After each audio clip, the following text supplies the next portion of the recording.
La experiencia humana, la mente y la conducta. Sentir, pensar, actuar. Estudiar el alma, conociendo sus formas. Sintonía Psi, el programa de la Facultad de Psicología de la Universidad de Buenos Aires.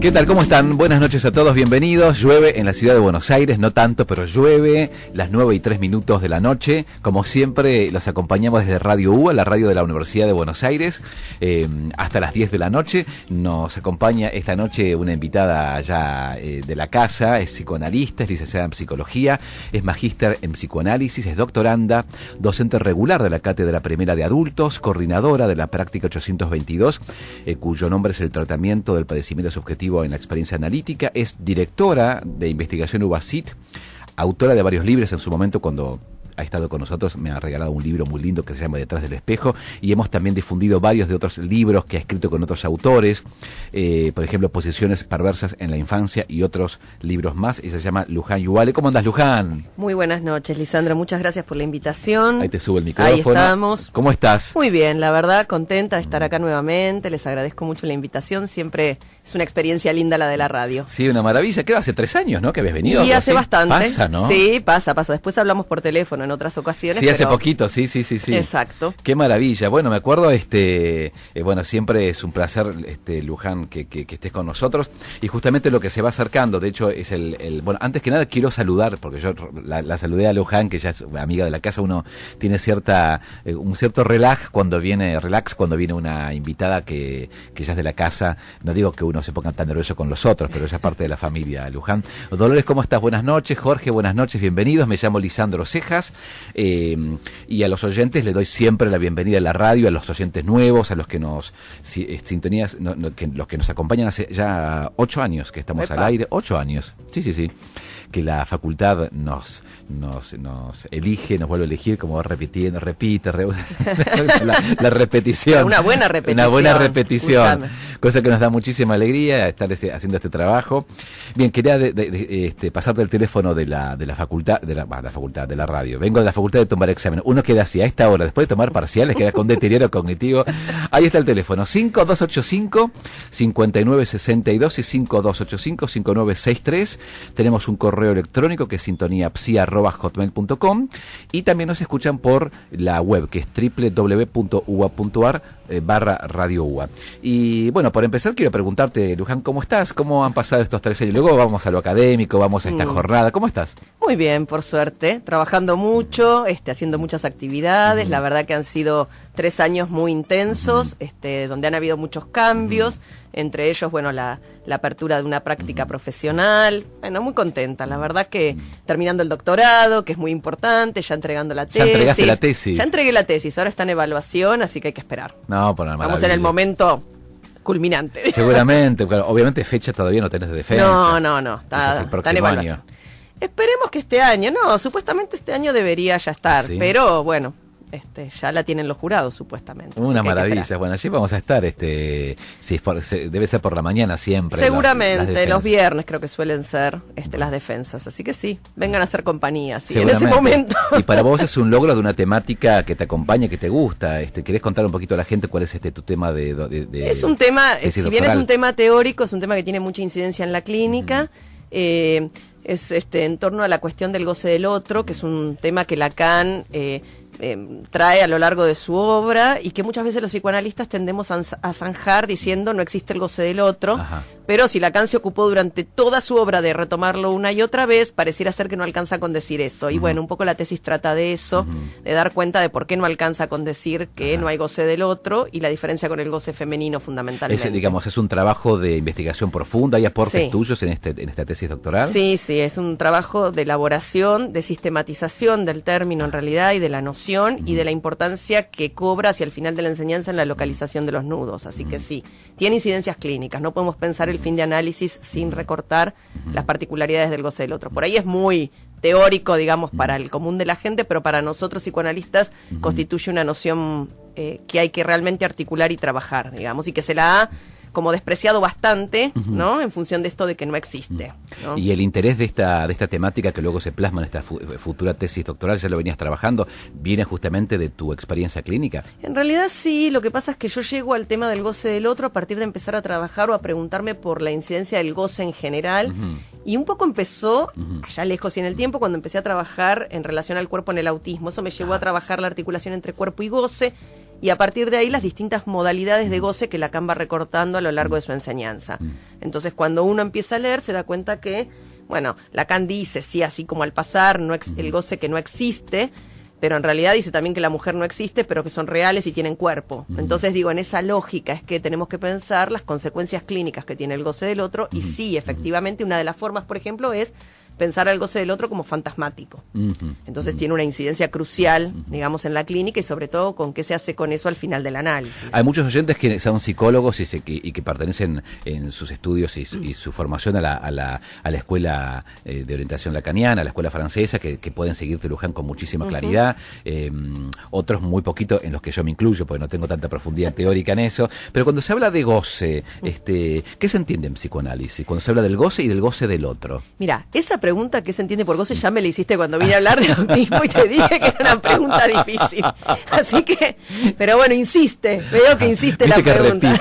Yo estoy repitiendo. A ver, a mí me parece que es interesante pensar que el goce es algo inherente al ser hablante, digamos, a la incidencia del lenguaje, ¿sí? En el viviente. No podríamos pensar el goce sin la incidencia de la lengua. Cuando Lacan habla de la lengua, lo hace de una manera bastante simple, habla de la lengua materna. Es decir, que todos nos estructuramos o quedamos afectados por haber sido afectados por una lengua en particular, ¿no? Los seres humanos traemos la posibilidad de reproducir cualquier lenguaje, ¿sí?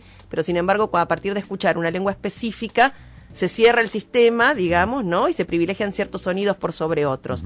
Del mismo modo, bueno, esos otros que nos anteceden, que son nuestros padres, nos alojan de alguna manera. El traumatismo de la lengua para Lacan es eso, que hay un malentendido, dice, de goce entre dos que hablan lenguas distintas. Es decir, que los padres mantienen, por así decir, de estructura un malentendido, y nosotros somos efectos de ese malentendido, ¿no? Y uno tiene que vérselas en la vida con todo esto. Exactamente, por eso es inherente a la constitución subjetiva. Cualquiera de nosotros puede hacer la experiencia, digamos, de tratar de recortar cómo nuestros padres han hablado de cada uno de nosotros. Y esto que ubicamos muy simplemente, y que a veces aparece, por ejemplo, en la rivalidad entre hermanos, para decirlo de una manera lo más llana posible, digamos, ¿sí?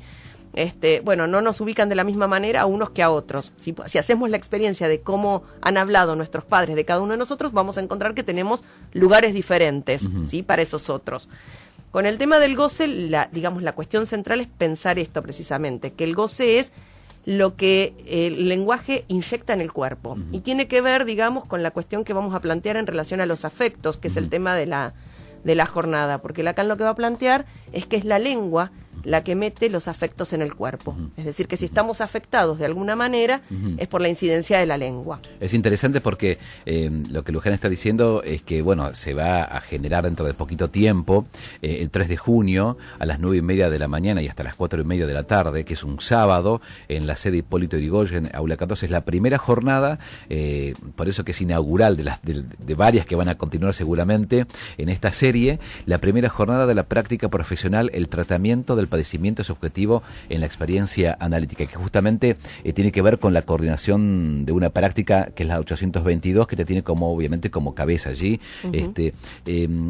Para contar un poquito a la gente, ¿qué se entiende por el tratamiento del padecimiento subjetivo en la experiencia analítica? Bueno, ahí también, digamos, fue todo un tema decidir qué título ponerle, ¿no? a la práctica, y optamos por esta idea de ubicar el tratamiento del padecimiento subjetivo, porque cuando hablamos de padecimiento subjetivo hablamos de goce. El goce se presenta en el ser hablante, una de las formas en las que el goce se presenta es como padecimiento. ¿Por qué? Porque el sujeto no lo reconoce como algo propio. Como sufrimiento, digamos. Exacto. Lo que es, Freud decía, lo que es placer para un sistema es displacer para otro. Bueno, el tratamiento del padecimiento subjetivo implica un tratamiento posible de ese padecimiento, de ese sufrimiento, con el que llegan aquellos que vienen a consultarnos. Cuando alguien llega a consultarnos es porque padece de algo, ¿sí? Lacan dice que el sufrimiento quiere ser síntoma, dice él, ¿no? Es decir, que ese sufrimiento devenga una pregunta, podríamos decir. Que ese sufrimiento implique alguna división del sujeto y que permite que surja alguna pregunta en torno a eso, al qué me pasa o por qué me pasa.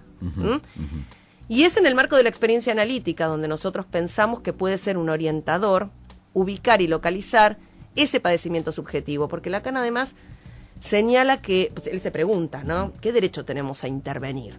¿No? Y dice en el seminario 11 que lo que nos da derecho a intervenir es ese penar de más, dice, ¿no? Es decir, el padecimiento con el que llegan aquellos que llegan a consultarnos. ¿Y qué hace un analista cuando escucha el padecimiento del otro? Mira, en principio me parece que lo que es importante es alojarlo. Quiero decir, contrario a lo que podría ser el sentido común, ¿no? Que tiende a decirle, ¿no?, a los sujetos que a lo mejor eso no es demasiado, que eso no es un verdadero problema, ¿sí? Lo primero que uno hace es escuchar, ¿sí?, eso que el sujeto recorta como su padecimiento y darle estatuto de verdad, podríamos decir, darle estatuto de que efectivamente eso es algo que lo toca en lo más íntimo de su ser. El padecimiento subjetivo toca algo del orden de lo más íntimo del ser. Por eso que yo siempre digo que cuando, vieron que a los psicólogos en general nos pasa, no a los psicoanalistas solamente, cuando hablamos con amigos, a veces los amigos nos dicen, ay, pero ¿ustedes qué es trabajar? Si ustedes se la pasan charlando con la gente, eso no es trabajar. Y yo siempre les digo que en ese diálogo particular que es la experiencia analítica, no hablamos de cualquier cosa y que lo que adviene, ¿no?, allí es precisamente lo más íntimo de cada quien. Lo más íntimo y eso que se vuelve lo más doloroso, eso que hace sufrir. Lo más singular, digamos. Lo más singular, exactamente. Luján, cuando quizás esta pregunta yo siempre la hago porque, bueno, es algo que a mí me interesa y que tiene que ver también con el ayornamiento o la actualización de la teoría psicoanalítica en los padecimientos de la época. Sí. Y cuando hablamos de un padecimiento singular, ese padecimiento no está, digamos, desvertebrado de los síntomas actuales. Exacto. Un psicoanalista, digamos, escucha también la incidencia de los discursos actuales en el padecimiento singular de cada paciente. Un analista no puede desconocer, digamos, las formas que cobra el padecimiento en la época, porque de hecho, digamos, la presentación clínica no es la misma. Hoy casualmente hablábamos con unos colegas en relación, por ejemplo, a la angustia, ¿sí?, como una forma privilegiada con la cual llegan, por ejemplo, los sujetos hoy, ¿sí?, más del lado de lo que incluso Freud nombraba como neurosis de angustia, hoy bajo la forma nombrada de los ataques de pánico, por ejemplo, ¿sí? Que es una consulta muy común. Que es una consulta muy, muy común, pero también hay otras formas, digamos, donde la angustia aparece como velada o aparece en formas degradadas de la angustia, ¿no? Los miedos, por ejemplo, son una forma en que la angustia aparece degradada y que es una consulta, por ejemplo, muy frecuente hoy en día y sobre todo en los niños, por ejemplo, ¿no? Porque los niños toman algo de lo que tiene que ver con la época. Por ejemplo, uno podría decir, Juanito le tenía miedo a los caballos. Hoy en día los niños en general no le tienen miedo a los caballos, pero sí a los ladrones, por ejemplo, ¿no? Como una forma que toma la época, ¿no? Y en esta preocupación que los padres solemos tener, ¿no?, y que estamos diciendo todo el tiempo, cuidado con esto, cuidado con lo otro, por ejemplo, una de las formas en las que aparece es esta. Otra de las formas, por ejemplo, es como el reverso de la angustia, que es, por ejemplo, la ira, el enojo, ¿no?, que también es muy de la época, ¿sí? Eso no quiere decir que no haya sujetos que lleguen por la vía del síntoma clásico como lo conocemos, ¿sí? Pero también tenemos otras muchas formas de presentación del padecimiento más del lado del acting, de las actuaciones, ¿sí? Podríamos decir formas de presentación del padecimiento que parecieran sortear el inconsciente, ¿sí? El inconsciente entendido como ese inconsciente transferencial, ese inconsciente que hace cadena. Ahora, eso no quiere decir que no haya allí ninguna dimensión inconsciente, ¿sí? Pero bueno, ahí habría que hacer unas disquisiciones en torno al inconsciente más del lado de lo simbólico, al inconsciente real, nos meteríamos como en otros vericuetos, pero sí me parece que, digamos, de hecho Lacan lo planteaba así, Lacan planteaba que el analista tenía que estar a la altura de la época, ¿no? Es decir, que nosotros no podemos desconocer la época porque la época te delimita de alguna manera la forma que cobra el otro para y aparte el sujeto. Yo pienso que hay síntomas específicos de la época, por ejemplo, Obvio. las cuestiones de las adicciones, Sí. Hoy en día que bueno, se habla tanto de bullying, por ejemplo, Tal cual. las cuestiones de las anorexias, digamos, no sé si vos lo escuchas muy claramente en tu clínica o en la clínica general de niños, ¿no? Sí, lo que aparece en todo O de caso adultos es también. lo que se ha modificado es la proliferación que hay, porque en realidad adicciones hubo siempre, digamos, ¿no? Pero lo que aparece es como una modalidad exacerbada, digamos, ¿no? Digamos, como formas de respuesta subjetiva que intentan eliminar rápidamente el dolor. Por eso a mí me parece que es crucial delimitar la cuestión del padecimiento subjetivo, porque cuando llegan este tipo de pacientes, Lo voy a decir bien sencillo. En general, son pacientes que no se bancan el dolor. Y lo que buscan de alguna manera es sortearlo rápidamente, ¿no? Entonces es todo un trabajo poder producir, digamos, ¿no?, alguna interrogación respecto de eso, poder ubicar que eso debe tener que ver con alguna otra cuestión, digo, ¿no? Porque sí, podemos hablar del efecto químico que tiene el tóxico, cuestiones que, bueno, que sí, son ciertas, pero digo, el lugar, por ejemplo, que la droga puede tener para cada sujeto no es el mismo. Sí, y aparte digo, no solamente los estupefacientes, pero a veces pienso que estamos en una época en los que, digamos, la apuesta del analista, y estimo que la apuesta de otras terapias también, pero bueno, estamos dentro del marco psicoanalítico, es intentar que el sujeto se haga cargo de lo que padece y que se haga una pregunta en relación a esto. Más cuando estamos en momentos en los que todo es muy rápido, donde la gente quiere apagar el dolor de la vida, digamos, ¿no? Por el ibuprofeno, digamos, haciendo un ejemplo metafórico, ¿no? Que es como si la gente, y no digo que esto sea para todos, ¿no? No quisiera encontrárselo con el malentendido, ¿no? Con este desencuentro. Con el malentendido, con que al aparato psíquico le lleva un tiempo procesar las cosas que nos pasan, que no es automático. Uno escucha con mucha frecuencia, sobre todo pacientes, por ejemplo, que llegan tras una pérdida en situaciones de duelo, y que, digamos, como si tomaran a su cargo algo del discurso de la época en esto de pasaron 3 meses, ya tendría que estar bien. Y uno le pregunta, ¿por qué en 3 meses ya tendría que estar bien cuando acaba de atravesar tal pérdida que efectivamente el tiempo del duelo requiere de este tiempo? Claro, es un tiempo lógico y no el tiempo del almanaque. Exactamente, es un tiempo en el cual, si tomamos la referencia freudiana, el psiquismo tiene que producir esa deslibidinización pieza por pieza, ¿no?, de todo lo que tiene que ver con el objeto perdido. Y es singular eso. Y es singular. Y no es lo mismo, obviamente, alguien que llega 10 años después y el duelo se ha vuelto un duelo patológico porque no se pudo resolver. Y de hecho, querer eliminar rápidamente el dolor inherente al duelo lleva al duelo patológico. Exacto. Lleva a la imposibilidad de elaboración del duelo. Bueno, pero qué interesante esto de convocar al sujeto que nos convoca justamente a establecer una pausa, pero no como punto muerto, sino que el sujeto pueda amigarse con eso que le está pasando y que encuentre algo del orden, entre comillas, de la responsabilidad de ese padecimiento. Porque también es un tema que algunos pacientes piensan que lo que les ocurre tiene que ver con el destino, tiene que ver con la mala suerte. Es todo un trabajo también, con transferencia mediante, de que el sujeto pueda levantar el guante de aquello que le está pasando, ¿no? Sí, que eso tiene que ver más que la responsabilidad. A mí me gusta decir que le concierne, podríamos decir. Y que no puede desentenderse de eso. Y que no hablar de eso o querer apaciguarlo por otras vías no va a evitar que eso siga estando. Y me parece que es, digamos, ¿qué le ofrecemos, no? Porque también es que le ofrecemos que lo vamos a acompañar en eso. Y en momentos en los que pareciera ser que todo es rápido, que todo tiene que ser para ayer, en los vínculos afectivos, digamos, hay como, estimo, ¿no? Como una gran demanda de que las terapias sean cortas, que el sujeto, bueno, ¿cuánto me va a llevar? Yo ya no me quiero sentir así. Hay como una necesidad de que los tratamientos quiero que se me pase. Exacto. Quiero que se me pase. Esto es lo que vos hablabas acerca de que amigar al sujeto, donde el psicoanálisis, bueno, apunta hacia otro lugar, apunta a que se haga ese trabajo con el dolor. Y justamente estamos hablando de los afectos en la experiencia analítica, que es justamente el título de esta primera jornada de la práctica profesional.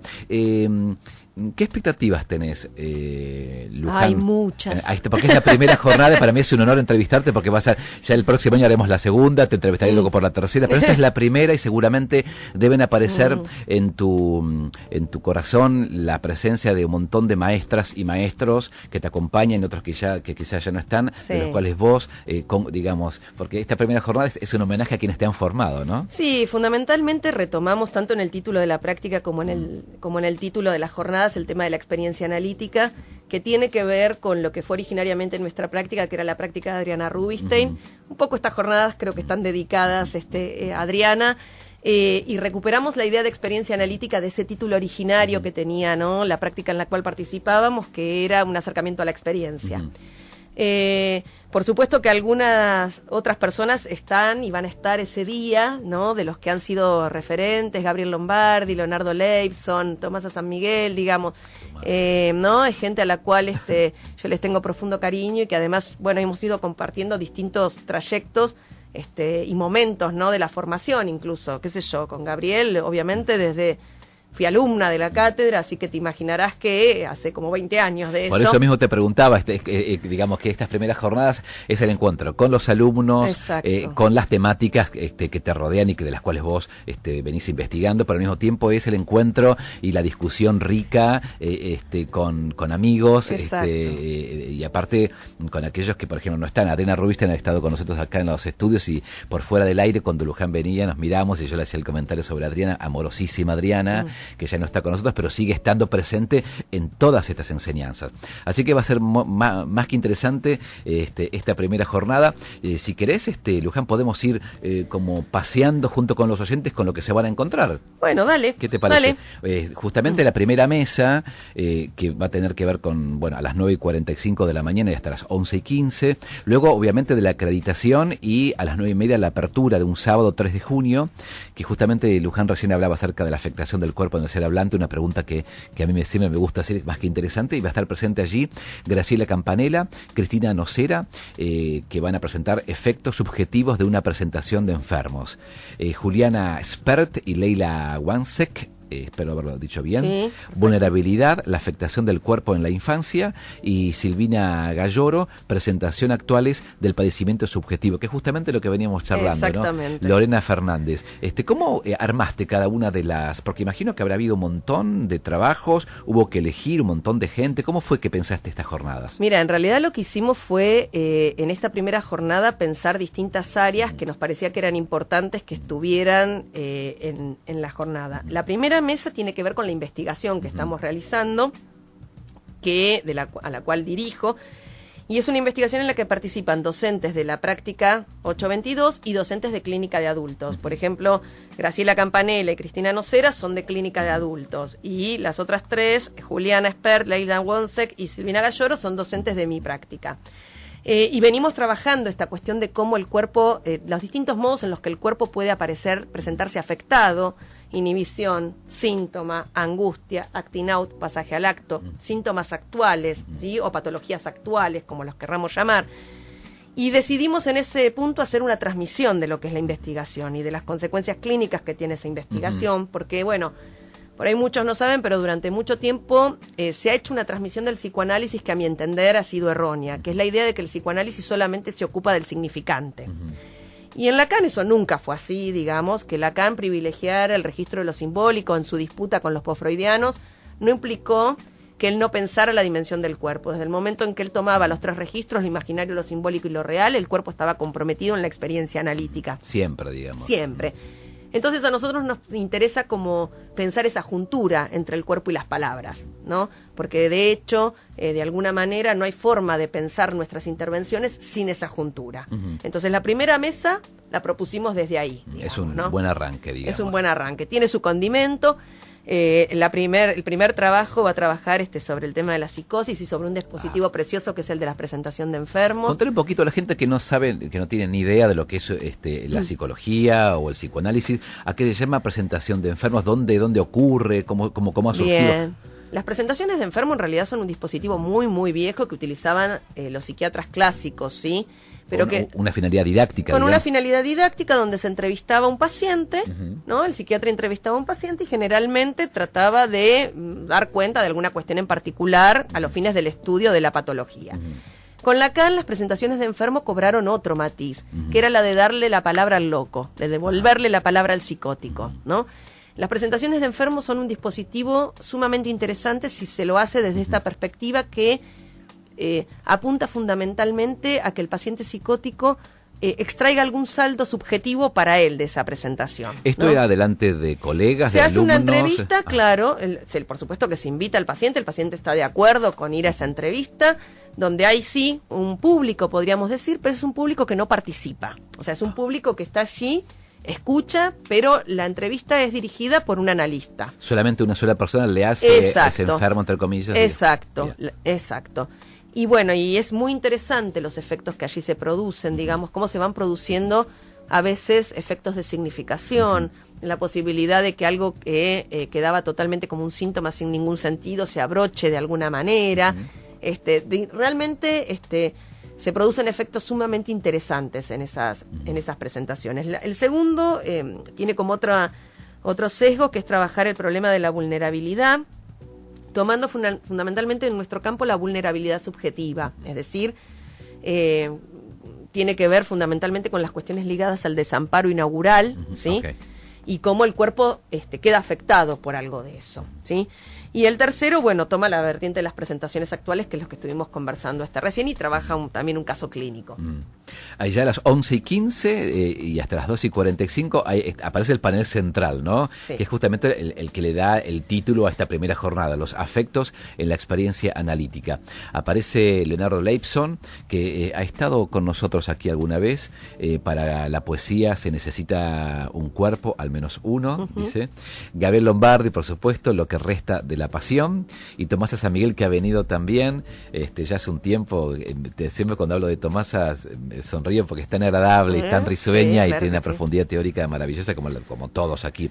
Los afectos como efecto de la lengua. Me interesa el título de Gabriel Lombardi, lo que resta de la pasión, ¿no? Como si la pasión dejara allí un resto, como el océano se va y queda una espuma, ¿no? Es un título equívoco, porque Gabriel tiene algo de eso, ¿no? Lo que queda como un resto, pero también porque él plantea precisamente que en los últimos años se habla poco de las pasiones y se habla más de los afectos. Y entonces él quiere retomar esta dimensión de las pasiones, fundamentalmente el amor, el odio y la ignorancia, eran las formas que Lacan recorta, ¿no? Como las tres pasiones del ser, digamos.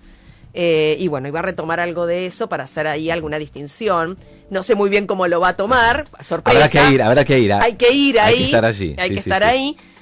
Me parece que el título de Leo viene en la línea que es sumamente interesante y muy linda de la última parte de la enseñanza de Lacan, que es esta idea que Lacan tiene de la poesía, del efecto poético y cómo el efecto poético toca el cuerpo. Para explicar esto de un modo sencillo, seguramente, a mí me recuerda algo que Borges decía en una entrevista que le hicieron hace muchos años. Él decía que la poesía había que leerla en voz alta y que a uno se le tenían que parar los pelos, ¿no? De la nuca cuando, ¿no? Si se producía ese efecto, uno podría decir que había efecto poético, ¿no? Es decir, que las palabras tocan el cuerpo, nos producen efecto, ¿no? Sí, el doctor Leibson, se ha especializado más en psicosomáticas, ¿no? Algo ha trabajado cuestiones de psicosomática, ha trabajado mucho sobre psicosis. Sí. Mucho sobre psicosis. Tiene un libro precioso que se llama Maldecir la psicosis. Sí.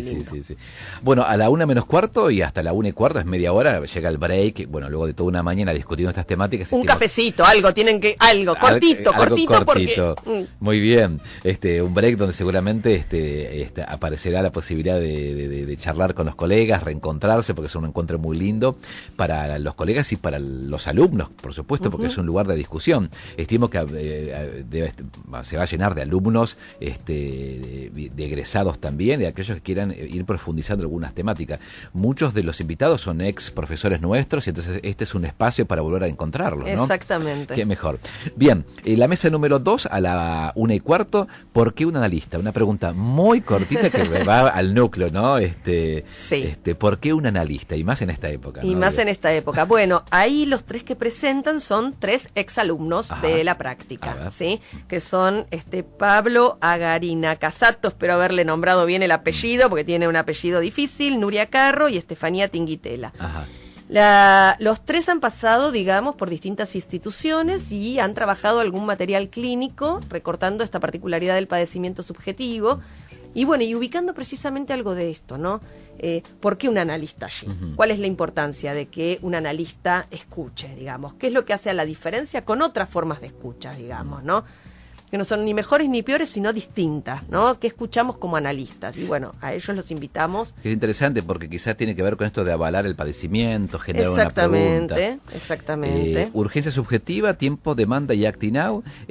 Cuando hablamos de urgencia subjetiva, lo pensamos de este lado de la, digamos, de la angustia, de la inhibición, digamos, del padecimiento, digamos. Sí, ubicamos, Lacan dice algo muy lindo en relación al tema de la urgencia. Él dice que un sujeto está en urgencia cuando ya nada lo divierte.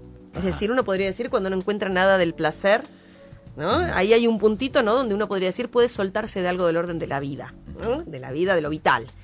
Y bueno, ahí se producen esos puntos de urgencia donde es importante, ¿no? Lacan decía tender la mano para no dejar caer. Qué interesante. En esos momentos, ¿no? Cuando vos decís así, a mí me parece que a veces un invitado cuando vino una vez acá, psicoanalista, decía que la vida no tiene sentido, sino que uno le da un sentido a la vida, ¿no? Y que ese sentido está sostenido justamente en el deseo de cada quien, entonces uno lo va elaborando, lo va abordando, ¿no? La vida en sí misma tiene varios sentidos, no uno, y tiene que ver con cada persona. Y a veces estimo que cuando vos hablabas acerca de esta cuestión de, o ya te preguntaba en relación a la urgencia subjetiva, cuando el sujeto deja quizás de encontrar... voy a ser medio poético y me alejo un poco del psicoanálisis, las alegrías cotidianas, la felicidad, digamos, aquello que lo pueda llegar a convocar, ¿no? Los lazos, esa trama subjetiva que hace que nos podamos sostener. Digamos. ¿Estamos en una época que altera un poco los lazos sociales? Sí, estamos en una época que, estamos en una época que tiende a hacernos creer que tenemos que sostenernos en el individualismo extremo, digamos, y eso va de alguna manera en contra de, digamos, de los lazos, por decirlo de alguna manera.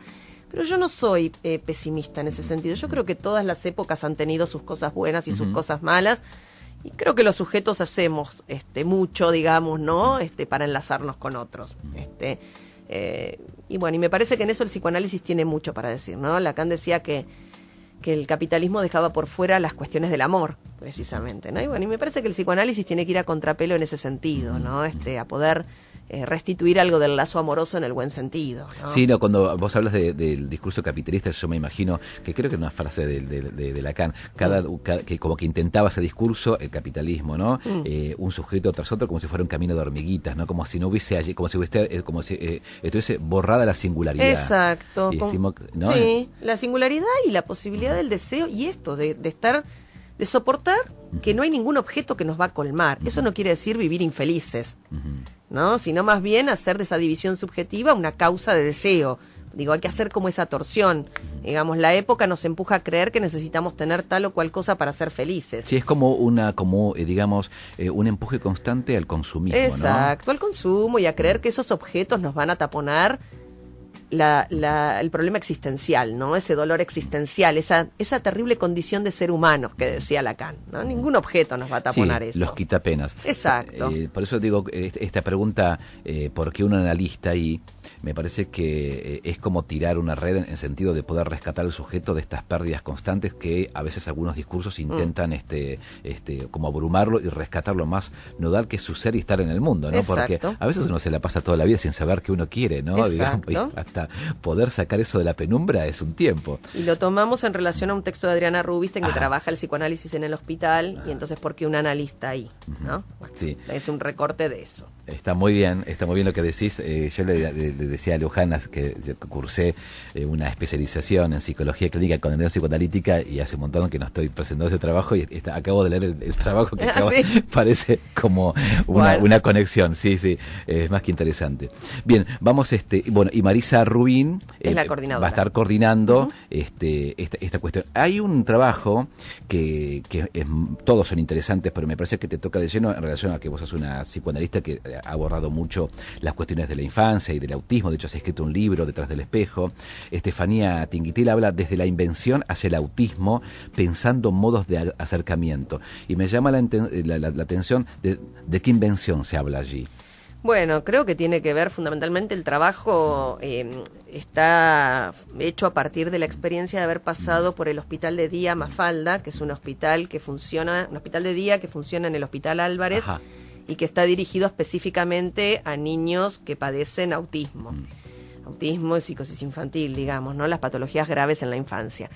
Y realmente, en toda clínica hay que inventar, pero si hay una clínica en la que hay que inventar, sin lugar a dudas, es cuando uno trabaja con niños graves, digamos, ¿no? Entonces, uno podría decir, ahí donde uno se encuentra con modos de presentación clínica que escapan al sentido, ¿no? Muchas veces, la mayoría son niños que no hablan, ¿sí? Son niños que tienen una relación peculiar con el cuerpo y con el otro, son niños que muchas veces no nos dirigen ningún pedido, y realmente hay que inventarse un modo, ¿no?, de que se arme algún lazo. ¿Ha recrudecido, ha aumentado los diagnósticos de autismo en la actualidad? Sí, pero yo ahí tengo una posición bastante... hay dos cuestiones que me parece que hay que tomar en cuenta en eso. Hay muchos diagnósticos de autismo mal hechos. Hay muchos niños diagnosticados como autistas que en verdad no padecen autismo, ¿sí? A veces padecen algunas dificultades en la incorporación del lenguaje, pero que no necesariamente es autismo, ¿sí? Que puestos al trabajo ceden, digamos, rápidamente y se arma otra cosa, ¿sí? Por otro lado, sí creo que lo que hay es una proliferación cada vez mayor de niños que llegan con demoras significativas en el lenguaje, con dificultades para establecer el lazo, ¿sí?, con pares y con otros, y que esto sí tiene que ver con un problema de la época. Lo voy a decir así. Uno con lo que se encuentra es con que, y espero no sonar muy tremenda con esto que voy a decir, pero digo, con muchos papás que se encuentran como totalmente desorientados respecto de lo que es acompañar el crecimiento de un hijo. Digo, no quiero sonar como la revista Para Ti, digo, hablando, ¿no? Pero digo, como que, a ver cómo decirlo, papás que muchas veces no pueden significar lo que a un niño le pasa. A ver, un niño no puede significar por sí mismo lo que le acontece en el cuerpo. Estoy hablando de niños pequeños, ¿sí? Estoy hablando de los bebés, estoy hablando de un niño de 2, 3 años, y los modos en los que el otro significa algo de lo que al niño le pasa tienen efectos y consecuencias. Si yo creo, ¿no?, que un chico cuando hace un berrinche, ¿no?, tiene una crisis, no es lo mismo que yo diga está haciendo un berrinche a un berrinche que diga tiene una crisis. No es lo mismo que yo ubique que en ese berrinche se está autoafirmando a que diga que es malo. ¿Se entiende? Digo, entonces, no estoy diciendo que eso genere autismo, no estoy diciendo para nada eso. Lo que digo es que muchos niños llegan con presentaciones complicadas porque el otro, de los primeros cuidados, presenta algunas dificultades para poder, por ejemplo, sostenerlo. Yo digo, los chicos no crecen solos, no es que como una plantita uno le riega un poquito y ya está. Los chicos necesitan, ¿sí?, que los papás nombren, ¿no?, esto de, bueno, está haciendo un berrinche, pero a lo mejor porque se enojó por algo, o porque está triste y la forma que tiene de manifestarlo es esta, ¿se entiende? Y si los papás no pueden equivocar o no pueden leer de alguna manera eso que al niño le está pasando, eso tiene consecuencias en la subjetivación. Es interesante porque ahí pones como algo fundamental que la subjetivación no es sin el otro. Exactamente. No es sin el otro, y a veces cuando hablamos de la época uno podría pensar pienso en el padre, en la función del padre, digamos, ¿no? Porque a veces los papás nos traen a los chiquitos a la consulta y piensan que el síntoma no los convoca. Exacto. Y es interesante poder trabajar con ellos. ¿Estamos en un momento, desde tu experiencia, Luján, que hay que ayudar a los padres a ser padres? Yo creo que sí, a la función parental. Yo siempre digo que el Edipo es un mito, dice Lacan, ¿no? Pero la función parental no. Los niños necesitan, ¿sí?, de la presencia del otro. Eso no quiere decir, todos trabajamos, no tiene que ver ni siquiera con la cantidad de horas en las que uno, no es que yo estoy diciendo tienen que estar en la casa, ni es mucho una menos. Intervención de la función es una del padre. Intervención, tiene que ver con la disposición tiene que ver con escucharlos, tiene que ver con nombrar de alguna manera lo que les acontece, aún a riesgo de equivocarnos, ¿sí? Pero no es lo mismo que unos padres vengan y digan la verdad. No podemos significar de ninguna manera lo que le pasa, ¿sí? Y que todo el tiempo le digan al pibe que no lo entienden, por decirlo de alguna manera, a que digan, bueno, no sabemos muy bien, pero tal vez te pasa esto o esto otro, o queremos entender qué te pasa, y que de alguna manera se intente ahí, ¿no?, hacer alguna elaboración. Uno escucha mucho esto, mucho de situaciones en las cuales ha habido como cierto, no sé, me sale decir, falta de lazo primario, digamos, ¿no? Yo siempre cuento la anécdota, creo que la conté la otra vez, pero bueno, el público se renueva, así que no importa. Sí, es verdad lo que decís. Yo lo digo también. No, claro. No se lo voy a contar de vuelta, que cuando una de mis mejores amigas tuvo familia y habíamos ido a verla a la clínica, vino una de las puericultoras a explicarle cómo tenía que darle la teta al bebé. Nosotros decíamos, bueno, le va a explicar, qué sé yo, qué pavada, que no sé, bueno. La cuestión es que ella le dice algo que a nosotras, que a las dos analistas nos llamó mucho la atención, porque le dice, bueno, mira, dice, ponelo, dice, acomodalo para que pueda tomar la teta, dice, pero, dice, antes de darle la teta, míralo, porque él antes de prenderse a la teta te va a mirar. El bebé tenía horas de nacido. Ella lo acomodó, levantó la mirada, el nene levantó la mirada, la miró, ella lo miró y ahí empezó a tomar la teta. Eso habla de que no da lo mismo que esa mamá devuelva la mirada a que no la devuelva, ¿sí? No da lo mismo que le hable que no le hable, ¿sí? Todo eso va ayudando a la subjetivación. La batería biológica puede estar, ¿sí? Pero la batería biológica para desarrollarse necesita que el otro esté presente, sí. Le hable, no solo que le resuelva las necesidades básicas, no alcanza, ¿sí? Hay experiencias ligadas a lo que se llama hospitalismo, sí. ¿no? Niños a los cuales solamente se les brindaban los cuidados básicos, darles de comer, cambiarlos, y los pibes se enfermaban y se morían. ¿Sí? Eso quiere decir que el ser humano tiene hambre de amor. Exactamente. Sí. Para subjetivarse necesita del otro, necesita del lazo amoroso, necesita de un otro que lo aloje. Sí, el otro tiene que estar en sintonía. Por eso yo pensaba justamente la pregunta de la función paterna. ¿Sabes que me acordé de Ángel Mahler? Cuando habíamos, había hecho un curso en su momento y había resaltado yo una frase de ella. Había hecho, creo que era una materia optativa con la licenciada Pelorossi, que la estoy mal nombrando, así que pido disculpas. Pero ella hacía referencia, Mahler, en relación a que los padres, o específicamente la madre, es un faro indicador, ¿no? Y cuando hay esta falta de encuentro, puede ocurrir la presencia de una patología, digamos. Claro, una serie de, ciertas cuestiones que pueden quedar demoradas, y no porque haya un problema orgánico de base en el niño, digamos. Entonces es fundamental cuando un niño está, por ejemplo, en los primeros días de nacido y por ahí tiene que pasar por una situación de estar en incubadora. Es importante hablarle, es importante cantarle, es importante tocarlo, es importante, ¿no? que eso esté. No alcanza solamente con los cuidados básicos. Sí. ¿Sabés que yo te preguntaba esto porque cuando hablabas acerca del retraso al acceso del lenguaje y a veces llegan a los consultorios papás trayendo a sus hijos con un pseudo diagnóstico por parte de la maestra nombrando aquello que es autismo, fíjate porque se desconecta, es posible que... y es interesante que un analista pueda establecer allí un diagnóstico que es lo más complicado de hacer, y a veces los padres vienen dándole densidad y consistencia a algo que es erróneo. Exacto. ¿Qué piensas de todo esto que nos llega a los consultorios en un momento donde hay cierto afán diagnosticantes, digamos, por parte de muchos profesores y maestros que piden la consulta a un psicoanalista cuando un niño hace un berrinche de más o, por ejemplo, tiene algo del orden de la retracción? Yo te voy a decir que hay algo más serio, que muchas veces ni siquiera hacen la derivación a un psicólogo o a un psicoanalista. Muchas veces la derivación primera termina siendo a un neurólogo, donde ya se presupone que ahí hay un problema de otro orden, ¿sí? Entonces digo, que los reconduzcan a nosotros ya es todo una cuestión, me parece importante.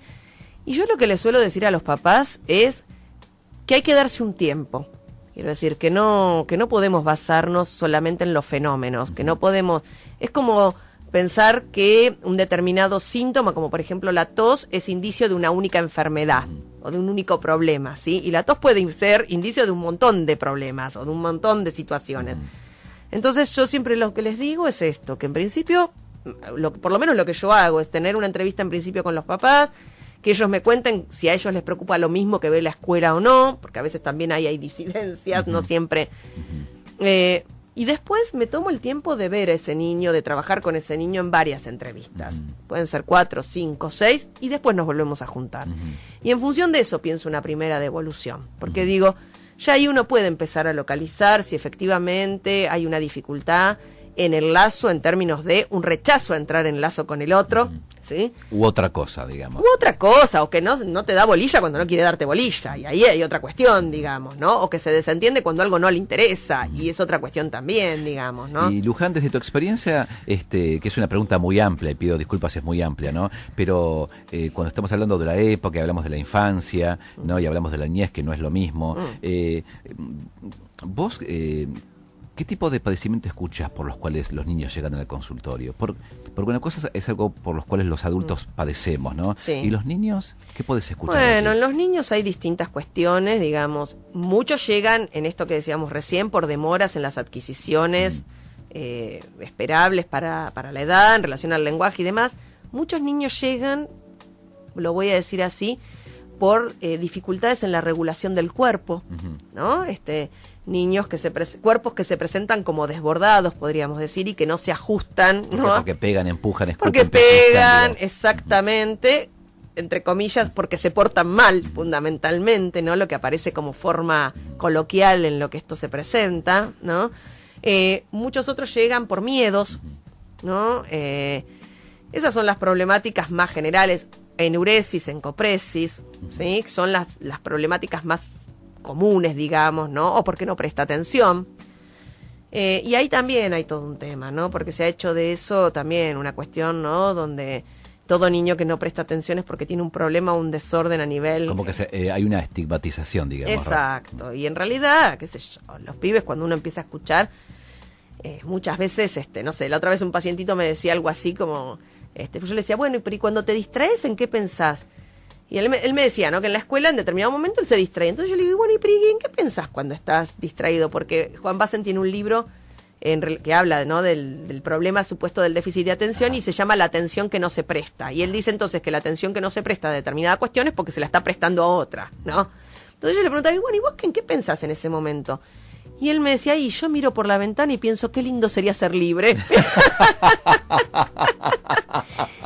Claro, qué maravilla, claro. Ya sabes que me pongo a pensar a veces que los chicos, y esto no ocurre siempre, pero a veces los chicos, digamos, en una clase donde una maestra está dando una clase, los chicos que ya cacharon rápidamente lo que tenían que aprender, luego se aburren porque tienen otro tipo de... Y no tiene que ver con un déficit. Exactamente, eso, ¿no? Puede ser eso, o puede ser simplemente que sus intereses vayan por otro lado. Y eso los aburre, digamos. Y eso los aburre. Y ya no tiene que ver con el niño, sino con, digamos, y ya nos vamos a otra discusión, con el currículum, lo que se enseñan, si eso es socialmente significativo para el pibe, digamos. Pero bueno, la maestra rara vez se puede preguntar esto, ¿no? El chico se aburre porque lo que yo enseño está mal enseñado o es aburrido, digamos. Ya te lo mandan directamente como estigmatizado el pibe. Sí, y además hay un problema, me parece, hay maestros que se preguntan, por supuesto, pero hay un problema que tiene que ver también con la realidad de las aulas, digo, ¿no? El maestro se encuentra con 38 pibes en un aula y con donde... flor de problemas también, ¿eh? Con flor de problemas y con tener que darles, por ejemplo, una fotocopia para que completen, porque no le da el tiempo para hacer otro tipo de actividad o no le da el espacio del aula para hacer a veces otro tipo de dinámicas. Entonces, bueno, por supuesto que en todos los problemas de aprendizaje deberíamos pensar la implicación de todos los actores en seguramente ese proceso, y de ¿no? las problemáticas, sí. Exactamente. Digo, me pongo a pensar y me viene a la memoria los comentarios de mi hermana Adriana, que es directora de escuela en la zona sur. Vos también tenés una hermana Adriana, yo también tengo una hermana Adriana que era maestra, ahora se jubiló ya, pero vamos a ¿viste terminar siendo coincidencia? familia. Luján era hermana mía, iba a decir Lisandro. Bueno, me encantaría. Ella me contaba que algunos chicos, porque trabaja en la zona sur, cuando hablamos del berrinche, la falta de atención, recién el ejemplo era que los chicos a veces, digamos, la atencionalidad o la concentración está multifactorizada, pero a veces los chicos tienen hambre, digamos. Los pibes vienen de una familia donde los padres se pegan mucho y están pensando en qué va a ocurrir cuando lleguen a casa, o sea que es tan complejo. Bueno, estimo que estas cuestiones rodean la temática de esta jornada, porque les cuento a los que recién nos sintonizan que estamos con Juan y Wale, estamos presentándoles esta primera jornada de la práctica profesional, el tratamiento del padecimiento subjetivo en la experiencia analítica. El título de la jornada es Los afectos en la experiencia analítica. Estamos de alguna forma repasando, gracias, Dolores, muy amable, lo que ustedes se van a encontrar el 3 de junio, que es sábado, de 9:30 hasta las 4:30 de la tarde. Ya a las 4:30 de la tarde y hasta de las 2:30 hasta las 4 está la tercera mesa, que son los afectos y la posición del analista. Exacto. Bueno, ahí los que van a venir, lo contamos cortito, son residentes y exresidentes de los hospitales también del gobierno de la ciudad. Va a venir gente del Tobar, del Hospital Piñero y del Hospital Borda. Y a mí me parece también un espacio interesante porque digo, los residentes son, podríamos decir, analistas en formación, digamos, ¿no? Y a mí me parece interesante que los alumnos también tengan como, ¿no? Que la gente que va a escuchar y sobre todo si van alumnos se encuentren, bueno, con cómo es esa primera experiencia, ¿no? De empezar a ejercer y con los obstáculos que uno se encuentra, ¿no? Y bueno, y esta dimensión de los afectos que aparece en la clínica, cómo se presenta en la clínica y cómo el analista se las tiene que arreglar con eso, digamos, ¿no?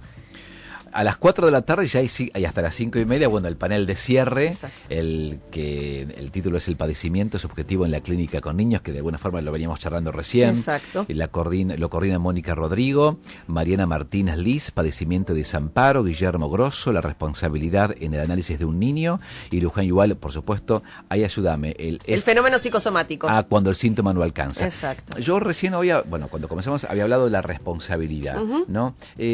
Bueno, pues es una pregunta muy teórica, ¿no? Porque quería preguntar sobre qué se entiende por responsabilidad en el psicoanálisis. A ver, es un tema de discusión, porque uno tiene que entender que en psicoanálisis, cuando hablamos de responsabilidad, no hablamos de la responsabilidad en términos de que alguien diga yo me responsabilizo.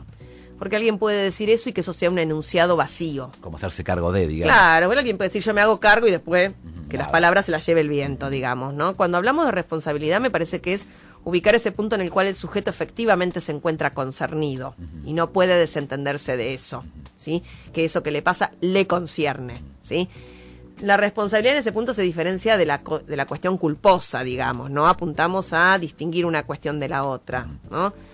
Uno podría decir que en la responsabilidad, cuando hay algo del orden de la responsabilidad que se pone en juego, de la implicación, si se quiere, es porque se ha podido modificar algo de la posición subjetiva respecto del síntoma. Del síntoma como algo que en principio era totalmente ajeno, al síntoma como algo que tiene que ver conmigo. Bien. Dice Ana Laura de Martínez, ¿el afecto en la clínica es o no inconsciente? Dice Ana Laura. Qué buena pregunta. Bueno, Freud hablaba de afectos inconscientes, incluso hablaba del sentimiento inconsciente de culpa, tema que, por ejemplo, está trabajando Gabriel Lombardi en su investigación. Yo creo que hay, lo que a nosotros nos interesa ubicar es que los afectos pasan por el cuerpo. No hay forma de entender la dimensión del afecto sin que eso pase por el cuerpo, ¿sí? Por supuesto que eso tiene un enlace al inconsciente, vamos a decirlo así, ¿no? Y como que hay que ubicar cuál es ese enlace. Si uno siente ira o tristeza o lo que fuera, eso tiene algún sentido, por decirlo de alguna manera. Eso tiene que ver de alguna manera, ¿no?, con alguna sobredeterminación inconsciente. Silvina de Lanús dice, leí el libro de Luján, felicitaciones porque es muy interesante y muy claro su manera de escribir. Bueno, muchas gracias. Y Julia... Es un libro que me ha traído muchas satisfacciones. Detrás del espejo vuelve y vuelve. Sí. Es una maravilla porque se lee, es una linda compañía leerlo. Julia de Boedo te hace una pregunta que yo justamente quería hacer y me ganó de mano muy bien. Julia dice, ¿cómo puedo inscribirme a la jornada? Buenísimo. Bueno, la inscripción es online, es muy sencillo. Tienen que entrar a la página de la facultad, que es www.psi.uba.ar. Ahí van a entrar en una pestaña que es extensión. Y en la parte de extensión están las jornadas. Cliquean en la jornada, que se llama Los afectos en la experiencia analítica, y al final van a ver, cuando cliquean, van a ver toda la información de la jornada. Al final hay un, ¿cómo se llama? Un pequeño cuadrito en el cual tienen que poner sus datos. Una ventana, digamos. Una ventana que se abre donde tienen que poner su nombre, su DNI, lo envían y con eso quedan inscriptos. Fantástico. Y es dirigido hacia, cuando vos pensaste estas jornadas, dirigido obviamente a psicólogos, pero alguien más que no sea psicólogos pueda sí, acceder. Por supuesto. Me parece que para todos los que trabajan en el campo de la salud, tranquilamente podrían acceder. Psicopedagogos, fonoaudiólogos, si bien somos psicólogos los que vamos a hablar, muchas de las cuestiones que se van a tratar son inherentes a problemas clínicos que abordamos interdisciplinariamente, ¿no? Todos los problemas del desamparo, todos los problemas de la vulnerabilidad, son cuestiones que son inherentes a la práctica interdisciplinaria. Es interesante. Sabes que me gustó mucho todo, ¿no? Pero la mesa 3 con gente que viene de los hospitales, que puede dar cuenta de... Yo tengo mucha nostalgia con el Hospital Tobar García, porque antes de recibirme fui a trabajar a Donoren ahí, tenía una avidez de la práctica, estuve 5 años trabajando allí. Mira, mucho. 5 años, sí, un montón, en un taller de cuentos y relatos en la parte de hospital de día, y tengo muy lindos recuerdos porque fue mi encuentro con la práctica y con los niños. Bueno, Guadalupe Cosentino, que es una de las que va a venir a presentar del Tobar, está dentro del hospital de día del equipo de púberes. Muy interesante. Que yo superviso hace bastante tiempo y bueno, Es una maravilla porque estamos los psicólogos trabajando no solamente en nuestro consultorio, sino trabajamos con otros en los hospitales, ¿no? Hospital Piñero, Piloto Bar García, donde vos también vas a trabajar y haces tus discusiones clínicas y tus supervisiones con ellos. Bueno, Luján, como siempre, es la segunda vez que venís. No va a ser la última, porque seguramente el próximo año o dentro de poquito vas a llevar adelante las segundas jornadas de esta práctica profesional. No se desea suerte cuando alguien va a defender una tesis doctoral, porque es mala suerte. No, pero díganme suerte, todo lo que quieran. Merde, como dicen los franceses. Todavía no tenés la fecha, pero bueno, muchísimas gracias, Luján, por haber venido una vez más. No, gracias a ustedes por la invitación, la verdad que es un placer, y para mí es un placer la experiencia de la radio. Es una maravilla, muchas gracias. Qué invención bárbara esta de la radio. Hermosa. Aparte, me encanta. Bueno, Luján Iguale, que estuvo con nosotros, invitándolos a ustedes a esta primera jornada de la práctica profesional, el tratamiento del padecimiento subjetivo en la experiencia analítica, los afectos en la experiencia analítica. Les recuerdo, es el sábado 3 de junio, así que ya en tu agenda ponerle como resaltar ese sábado. Es desde la mañana 9:30 hasta las 4:30 de la tarde. No voy a repasar de vuelta todo, pero hay desde Luján, que va a estar allí con Gabriel Lombardi, Leonardo Leibson, Tomás San Miguel, Graciela Campanella, un montón de colegas que van a estar allí, más los alumnos de la facultad y alumnos de otras casas de estudios que se puedan encontrar allí para discutir estas cuestiones que son tan actuales. Así que muchísimas gracias, Luján, una vez más por haber venido. ¿Tenés que llegar a cocinar ahora? No, me esperan con la comida. Porque yo digo, aparte de ser todo lo que tiene un niño, que me gusta con Luján cuando a veces te lo tengo en el Facebook, tiene un niño que hace cada comentario que nos deja. Yo decía que estoy sentado, que nos deja, ¿viste? Ese niño tiene cada comentario que te deja pensando, así que... Exactamente, bueno, nos interpelan los niños. Nos interpelan los niños, está bueno, está bueno escucharlos. Exactamente. ¿No es cierto? Eso. A los adultos a veces les da terror esas interpelaciones, hay que estar allí. Bueno, gracias, Luján, muy amable. Gracias a ustedes. Nos encontramos la próxima semana, el próximo jueves, aquí a las 9 de la noche y hasta las 10 de la noche en Sintonía Psi. Gracias, Jorge, como siempre. Dolores Prosen, que estuvo en la producción. Me llamo Lisandro Cejas. Gracias a todos los que nos han llamado y a la gente que nos escucha por internet, que también es la otra vía de comunicación, que hay gente que está en su casa o está trabajando y nos escucha a través de la web. Que estén bien, no se vayan porque sigue la transmisión y los programas aquí en Radio UBA. Hasta luego.